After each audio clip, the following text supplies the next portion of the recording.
Remote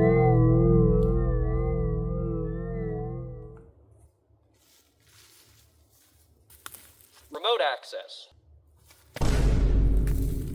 Hate it or love it, it is probably one of the most powerful and most dangerous things when it comes to cybersecurity.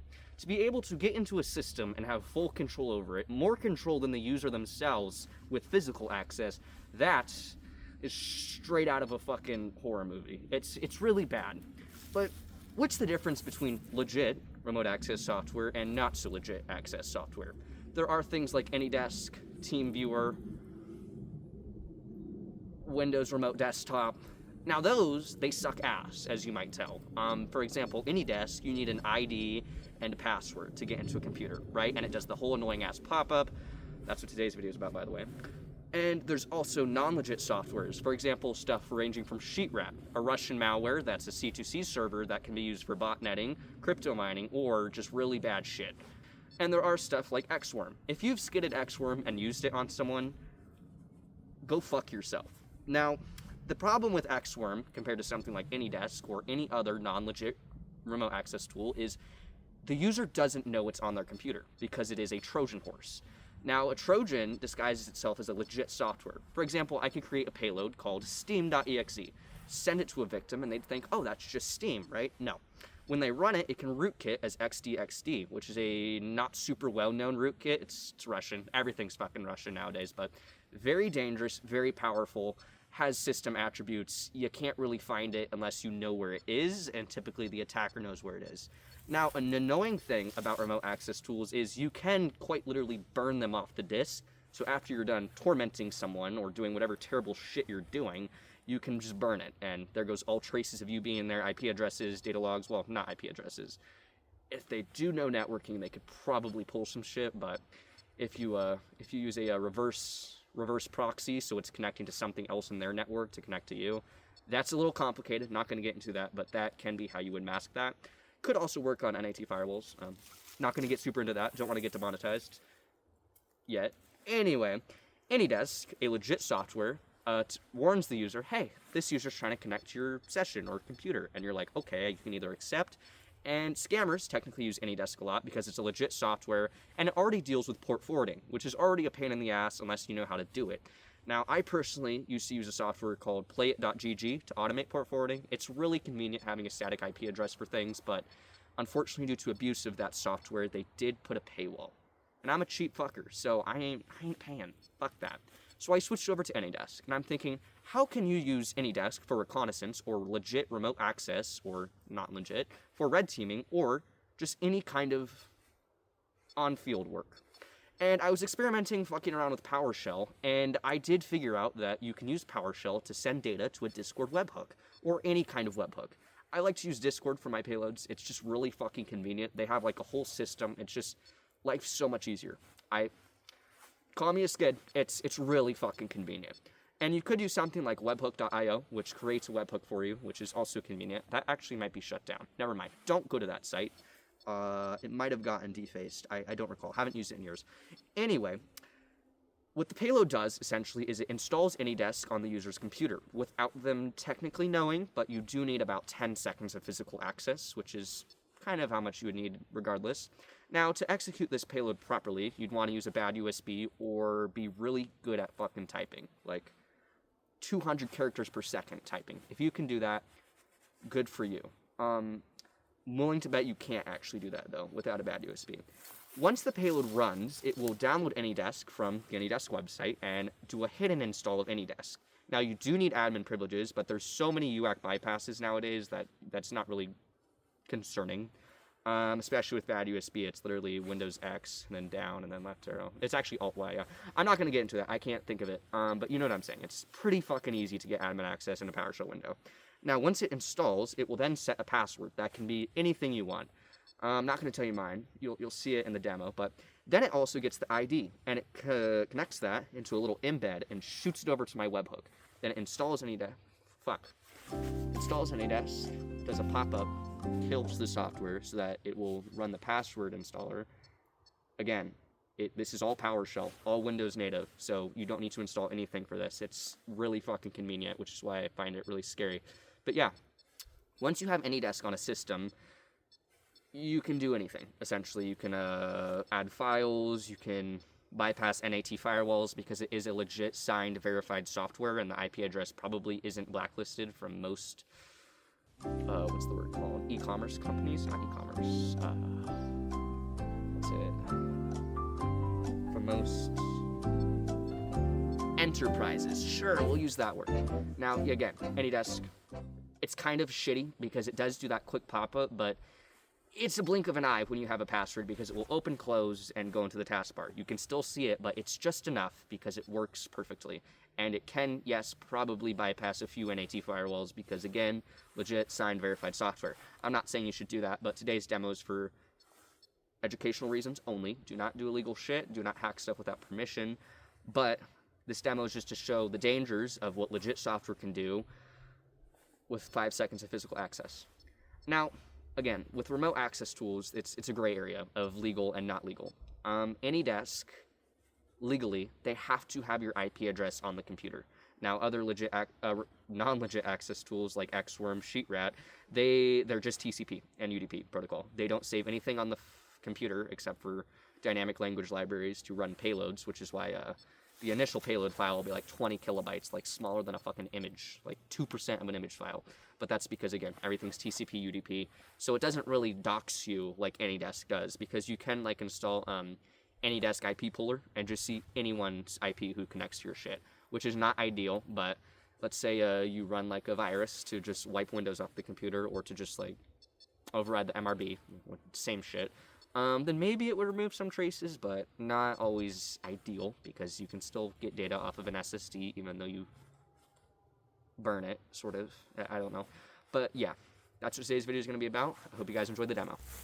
Now, before we get into the demo, I would like to mention one thing that's the worst part about these non-legit remote access tools, or really annoying Trojans, as I like to call them, because it's true. They're really fucking annoying when you get them. The only way to really get rid of them is to reinstall Windows, meaning you have to not factory reset, reinstall from a USB, which takes like 2 hours on a good day, maybe 3. Took me 7 one time, but that was because network issues, of course, right? Fucking love them. It is good that we don't have to deal with exploits like the Eternal Blue exploit, so that's cool. Fuck the equation group, by the way. Y'all suck. But it is good we don't have to stress out about those kinds of things anymore. But again, remote access tools like SheetRat or XWorm, I can name 1,000 more, but those are like the 2 that like I really know a lot about. Really bad. Getting part of a botnet is like... What the fuck? It's a deer, not a bear. I'm okay. Probably. It's standing up. Alright, well, fuck that. I'll be fine, probably. Don't have my gun on me, that's okay. Now, the problem with being in a botnet is you don't really know you're in a botnet. And, like, they could use these softwares to not do anything and just have you in that botnet. And being part of a botnet is pretty bad. Now, you wouldn't necessarily get in a shit ton of trouble, but it would be using your IP address to attack certain sites and IP addresses, or to just... That's I just summed it up, essentially. Or just, like, fuck one specific person over, which can be traced back to you and potentially get you in legal trouble, even though it wasn't your fault. Now, there was a very recent attack. Not recent, it was like 2 fucking years ago. They used toothbrushes. Yep, they had, like, little tiny fucking boards in the toothbrushes to, like, get into the router and connect to networks, to connect to the fucking C2C server. I think they used Bitrat, which is a Russian botnet. Pretty new, pretty old. I think it's been, like, in development for the past, like, 7 years. If Bitrat sounds familiar to you, then yeah, then you know. But yeah, they used, I think it was that software is what, like, they were saying.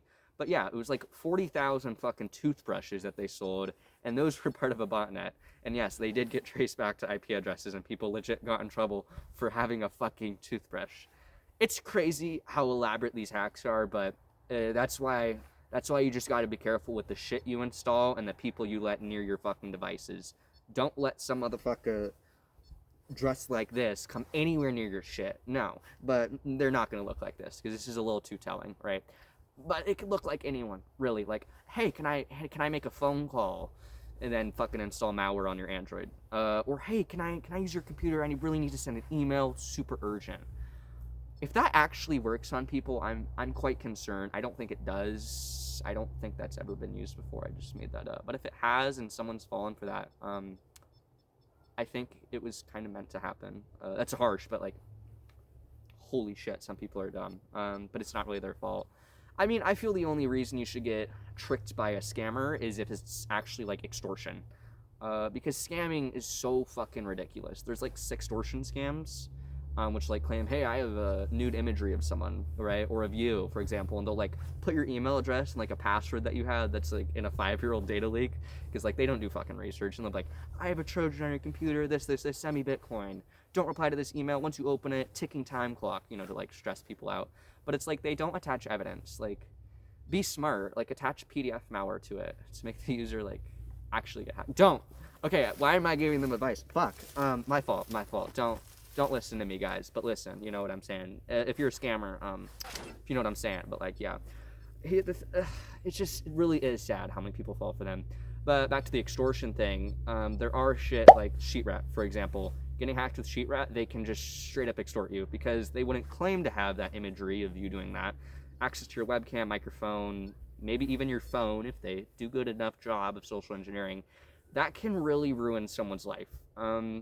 Android's done a very good job at software patches these past few years, so you can't just instantly review someone's screen, but there are still exploits like pixel napping to just get banking data. Yeah, it's actually quite easy to exploit the view screen on banking apps without a rooted phone or ADB, which is why Android malware is like really fucking scary. But just don't like install shit. Don't pirate. Don't accept really freaky permissions for like Spotify. Spotify, you don't need to access my camera and microphone and my contacts and text messages. That's not fucking normal. But yeah, again with the extortion thing, that's another big problem of non-legit access tools, or legit ones too, because you can use the legit one to install non-legit. Don't do that, please. Don't be a dickhead. Don't be a fucking asshole and extort people. That's like really fucking terrible. Just don't. Stay ethical. Stay reasonable. Happy hacking. Okay, really quick before I run the initial program, I'm just going to go over some basics when it comes to string detection. So, for example, in the normal.ps1, which is the original program, you see it will install AnyDesk, invoke replica URL, and it will do it from a direct download link from the AnyDesk website. Again, which is why it might bypass some firewalls, maybe, I'm not entirely sure. This is like 50-50. May work, may not work, but just depends on the company, I guess. So then it will do a silent install, and again, you do need admin privileges for this because when it does the key password, it needs admin. So, but again, so many UAC bypasses, so wouldn't even worry about that.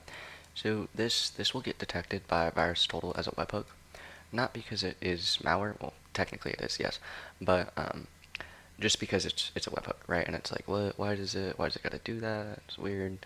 But if we go to this one, the encrypted, this does a just a plus sign for each variable. For example, the link, the webhook, just everything. So it tricks the antivirus solution into thinking that that's just how the program works, and it doesn't flag it because it thinks, well, that's just normal. So yeah, if you guys want to check this out too. But yeah, it's just like, oh, that's perfectly normal. I don't see anything wrong with it. Program should work fine, right?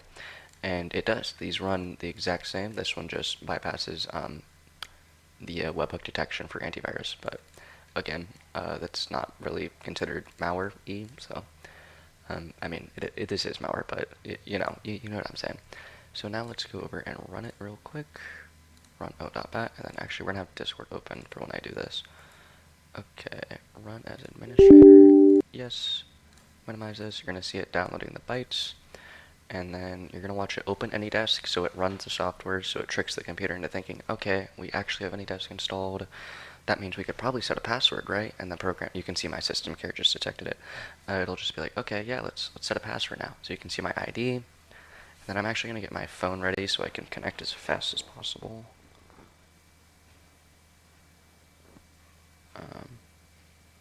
Any second now it should send it. Perfect. Okay. Now in just a moment, you're going to see a very brief pop-up, and that is going to be me connecting from my phone. So we're going to click this, And then like let's say you're just browsing the web, work computer, and you're looking at dogs. Wow, cute dog, right? So we're gonna go from my phone, do this. You're gonna see it pop up very briefly, and it just got abstracted by my phone, and I'm now controlling it from my phone. So yeah, when I can do this, I can do just about anything now. And then on here, I can block inputs because this is an unattended access session. So yeah, so from the phone I could block inputs, making it so like I can't type or do anything. Nothing's going through. And then I can unblock it. There we go. And just like that. But again, because it's AnyDesk, there is going to be that pop-up, but it's so faint, it's so brief, you might not see it. But yeah, that is all for today's video. Hope you guys enjoyed. Stay ethical, stay nice, CyberDuster out.